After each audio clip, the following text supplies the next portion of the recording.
उल्हासनगरमध्ये दुकानाला लागलेली आग विझवण्यात यश आलं। अग्निशामक दलाला आग विझवण्यात यश आलं। आगीमध्ये भंगाराचे साहित्य जळून खाक झाले। या परिस्थितीचा आढावा घेतला आमचे प्रतिनिधी किरण तेलगोटे।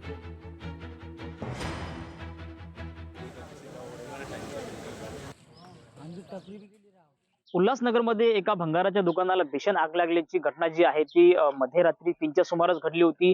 आणि आता आपण याच दुकानाच्या समोर आहोत। आपण पाहू शकता की हे उल्हासनगर मधलं भंगाराचे जे दुकान होते, जवळजवळ 2 ते 3 जे दुकानं आहेत ती जळून जी आहेत ती खाक झालेली आहेत। अग्निशमक दलाच्या अखेरच्या प्रयत्नानंतर आता ही जी आग आहे ती आटोक्यात आलेली आहे। जवळजवळ 7 ते 8 जे गाड्या होत्या त्या घटनास्थळी दाखल झाल्या होत्या आणि आगीवरती नियंत्रण मिळवण्यासाठी प्रयत्न जी होती ती केली जात होती। आणि या आगीमध्ये लाखोंचं जे आता साहित्य आहे ते देखील जळून जे आहे ते खाक झालेलं आहे। आणि आगीचं जे कारण होतं ते अद्यापही अस्पष्ट आहेत। आणि यामध्ये लाखोंचं जे नुकसान आहे ते आता या दुकानदार असतील किंवा परिसरामधील इतर जे दुकान असतील त्यांचं झालेलं आहे। आणि आपण पाहू शकता कशा पद्धतीने या दुकानांची जी परिस्थिती आहे ती देखील निर्माण झालेली आहे। किरण तेलगोटे, लोकशाही मराठी, उल्हासनगर।